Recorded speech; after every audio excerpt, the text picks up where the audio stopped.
আসসালামু আলাইকুম। স্বাগতম জানাচ্ছি বিবিসি নিউজ আন্তর্জাতিক সংবাদে। শুরুতেই সংবাদ শিরোনাম, এরপর বিস্তারিত। হরমুজ প্রণালী দিয়ে সরবরাহ বাড়ায় কমল তেলের দাম। রকেট ও ক্ষেপণাস্ত্র পরীক্ষা চালালো উত্তর কোরিয়া। হরমুজ প্রণালীতে জাহাজে হামলা, জাতিসংঘের উদ্ধার কার্যক্রম স্থগিত। হরমুজ পেরোল দক্ষিণ কোরিয়ার আরও ৮ জাহাজ।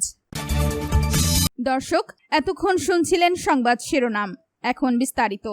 আপনি যদি ইসরায়েলের ধ্বংস চান এবং মুসলিমদের পাশে থাকেন, তাহলে ভিডিওতে লাইক করে চ্যানেলটি অবশ্যই সাবস্ক্রাইব করে দিবেন এবং আপনার মূল্যবান মতামত অবশ্যই কমেন্টে লিখে জানিয়ে দিবেন।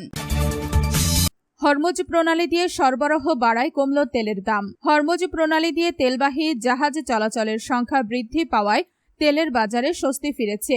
আন্তর্জাতিক বাজারে অপরিশোধিত তেলের দাম প্রায় 2% কমেছে। শুক্রবার 26 জুন গ্রিনিচ মান সময় ভোর 4:21 ব্রেন্ট ক্রুডের দাম ব্যারেল প্রতি $1.47 বা 1.95% কমে $73.79 নেমে আসে।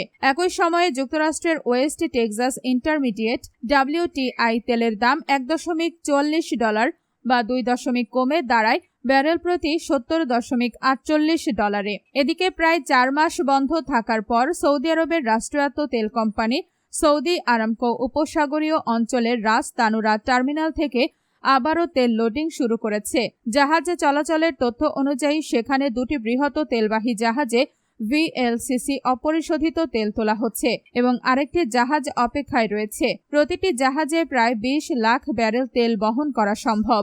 স্পার্টা কমোডিটিজের জ্যেষ্ঠ তেল বাজার বিশ্লেষক জুন গোহ বলেন, হরমুজ প্রণালী দিয়ে তেলের প্রবাহ বাড়া এবং চীনের চাহিদা এখনও প্রত্যাশামতো না বাড়ায় বাজারে বিক্রির চাপ তৈরি হয়েছে। আপনি যদি ইসরায়েলের ধ্বংস চান এবং মুসলিমদের পাশে থাকেন, তাহলে ভিডিওতে লাইক করে চ্যানেলটি অবশ্যই সাবস্ক্রাইব করে দিবেন এবং আপনার মূল্যবান মতামত অবশ্যই কমেন্টে লিখে জানিয়ে দিবেন। রকেট ও ক্ষেপণাস্ত্র পরীক্ষা চালালো উত্তর কোরিয়া। উত্তর কোরিয়া উন্নত সংস্করণের রকেট, আর্টিলারি ও ক্ষেপণাস্ত্র ব্যবস্থার সফল পরীক্ষা চালিয়েছে। দেশটির সর্বোচ্চ নেতা কিম জং উন এর তদারকি করেন এবং সামরিক সক্ষমতা আরও জোরদার করার অঙ্গীকার পুনর্ব্যক্ত করেছেন। উত্তর কোরিয়ার রাষ্ট্রীয় বার্তা সংস্থা KCNA জানিয়েছে, বৃহস্পতিবার 26 জুন কিম জং উনের উপস্থিতিতে এসব পরীক্ষা চালানো হয়। এটি দেশটির 5 বছর মেয়াদী প্রতিরক্ষা আধুনিকায়ন পরিকল্পনার অংশ। পরীক্ষায় উন্নত 240 মিলিমিটার 24 নল বিশিষ্ট মাল্টিপল রকেট লঞ্চার, বিশেষ ওয়ারহেড যুক্ত ট্যাকটিক্যাল ব্যালিস্টিক ক্ষেপণাস্ত্র এবং 155 মিলিমিটার স্বয়ংচালিত হাউইট জারের দীর্ঘ পাল্লার গোলার কার্যকারিতা যাচাই করা হয়। KCNA জানায়, আধুনিকায়ন করা রকেট লঞ্চারের পাল্লা এখন 90 কিলোমিটার।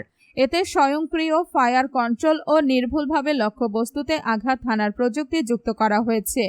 আপনি যদি ইসরায়েলের ধ্বংস চান এবং মুসলিমদের পাশে থাকেন, তাহলে ভিডিওতে লাইক করে চ্যানেলটি অবশ্যই সাবস্ক্রাইব করে দিবেন এবং আপনার মূল্যবান মতামত অবশ্যই কমেন্টে লিখে জানিয়ে দিবেন।